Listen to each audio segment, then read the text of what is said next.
अस्सलामुअलैकुम प्यारे बच्चों, आज का जो हमारा मशरती रूम का टॉपिक है 5वीं क्लास में वो है बाहमी इन्हसार। ये बाहमी इन्हसार क्या होता है ये आज हम डिस्कस करेंगे, आज हम पढ़ेंगे तफसील के साथ। ये हमारा बाब नंबर 2 उसका आखिरी टॉपिक है और इसके बाद हम मशकी सवालात करेंगे और उसके बाद हम नेक्स्ट चैप्टर पे जाएंगे। बाहमी इन्हसार क्या होता है? दुनिया में जितने भी अफराद हैं, दुनिया में जितने भी लोग हैं, उन सब का आपस में कोई ना कोई ताल्लुक़ होता है। अब वो ताल्लुक़ किस बिना पर होता है? ज़िंदगी में रहने के लिए, खाने पीने के लिए उन सब को एक दूसरे पर इन्हसार करना पड़ता है, तो उसे कहते हैं बाहमी इन्हसार। यहाँ पर जो आपकी पहली लाइन है इसमें बाहमी इन्हसार की तारीफ़ भी लिखी हुई है। बाहमी इन्हसार से मुराद अफराद का अपनी ज़रूरियात पूरा करने के लिए एक दूसरे पर इन्हसार करना है। कहा जाता है इंसान एक मुआशरती हैवान है और अपनी कई ज़रूरियात के लिए दूसरों का मोहताज है। तो इस तरह हम कह सकते हैं कि दुनिया में जितने भी लोग हैं वो एक दूसरे के बगैर नहीं रह सकते।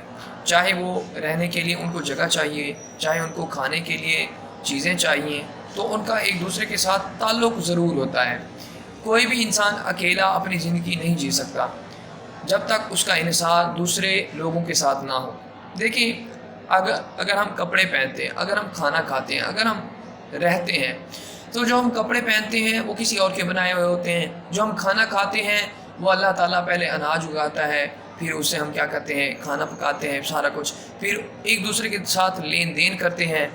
और तीसरी बात, हमारे पास जब हम रहते हैं हमारा घर कोई और बनाता है, उसमें पेंट कोई और करता है, उसमें बिजली कोई और लगाता है, और सब कुछ जो है लोगों का एक दूसरे के साथ इन्हसार पर होता है, एक दूसरे के साथ ताल्लुक़ पर होता है।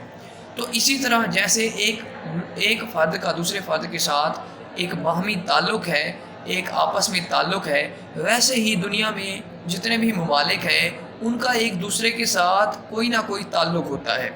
जैसे हमारे पास देखें सऊदी अरब के पास तेल मौजूद है लेकिन उसके पास पानी की किल्लत है, तो वो क्या करता है, वो पानी दूसरे ममालिक से मंगवाता है और अपना तेल दूसरे मुल्कों में देता है। तो इस तरह उसका दूसरे ममालिक के साथ ताल्लुक़ हो गया। इसी तरह पाकिस्तान क्या करता है, पाकिस्तान ज़राअत में सबसे आगे है और पाकिस्तान ज़राअत से मुख्तलिफ अनाज उगाता है और जो अनाज पैदा हो जाते हैं उसे दुनिया के दूसरे ममालिक में भेजता है और दूसरे ममालिक से पाकिस्तान अपनी ज़रूरियात की चीज़ें उनसे ले लेता है। तो इस तरह हम कह सकते हैं कि दुनिया में जितने भी लोग हैं, जितने भी ममालिक हैं, उन सब का आपस में कोई ना कोई ताल्लुक़ होता है और उस ताल्लुक़ को कहते हैं बाहमी इन्हसार। उसके बाद वो कहता है इंसान की इज्तिमाई ज़िंदगी बाहमी ताल्लुकात की वजह से कायम है। वो कहता है अगर हमारा आपस में ताल्लुक़ ना हो, लोगों का आपस में ताल्लुक़ ना हो, तो ज़िंदगी कायम करना बहुत मुश्किल बात है, क्योंकि हमें ज़िंदगी के हर लम्हा में कुछ ना कुछ दूसरों के साथ शेयर करके, दूसरों के साथ इश्तराक करके हमें करना पड़ता है। वैसे ही वो आगे कहता है माशरे में लोग मुख्तलिफ पेशों से मुंसलिक होते हैं। मसलन कोई अनाज उगाता है तो कोई बुनता है, कोई तिजारत करता है तो कोई सनत व हरफत से वाबस्ता है। इन सब का इन्हसार एक दूसरे पर होता है। वो कहता है कोई अनाज उगाता है वो दूसरे को अनाज देता है, कोई कपड़ा बनाता है वो दूसरे को कपड़ा देता है और उससे अनाज ले लेता है।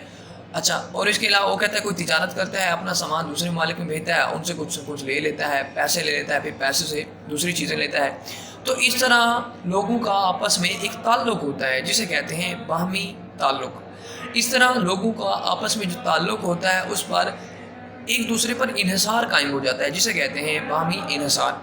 वो आखिर में कहता है इसी तरह हमारे मुल्क में भी लोग मुख्तलिफ पेशों से वाबस्ता हैं जिनका इन्हसार एक दूसरे पर है। दुनिया में कुछ ममालिक मादनी वसाइल मसलन तेल, गैस, कुछ ज़री पैदावार में ख़ुद कफ़ील हैं। वसाइल की यही तकसीम बाहमी इन्हसार का सबब बनती है। तो इस तरह वो कहता है कोई मुल्क हैं जो तेल पैदा करते हैं, कोई मुल्क हैं जो गैस पैदा करते हैं, कुछ मुल्क ऐसे होते हैं जो ज़री पैदावार में अच्छी खासी इनकम कमाते हैं। तो उन सब का आपस में एक ताल्लुक़ होता है। कोई एक मुल्क अपना तेल जो है दूसरे मुल्क को भेजता है, दूसरे मुल्क जहाँ ज़राअत ज़्यादा पैदा होती है वो अपना अनाज उस मुल्क को देता है। तो इस तरह जो ममालिक होते हैं उनके दरमियान एक ताल्लुक़ कायम रहता है जिसे कहते हैं बाहमी ताल्लुक़। بیٹا یہ آپ کا ہوم ورک بھی ہے، آپ نے اس کو لکھنا بھی ہے، اس کو یاد بھی کرنا ہے۔ اس کی جو پہلی یہ لائن ہے ہمارے پاس، باہمی انحصار سے مراد افراد کا اپنی ضروریات پوری کرنے، یہ محتاج ہے۔ جہاں تک آپ کی یہ ڈیفینیشن ہے، آپ نے یہ اس کو یاد کرنا ہے اور یہ آپ نے سارا لکھنا بھی ہے۔ اور اس کے علاوہ اگر اس میں سے آپ کا کوئی سوال ہے تو آپ اس کو نوٹ کر لیں، جیسے ہی اسکول اوپن ہوں گے انشاءاللہ اس پر ہم ڈسکس کریں گے۔ شکریہ، اللہ حافظ۔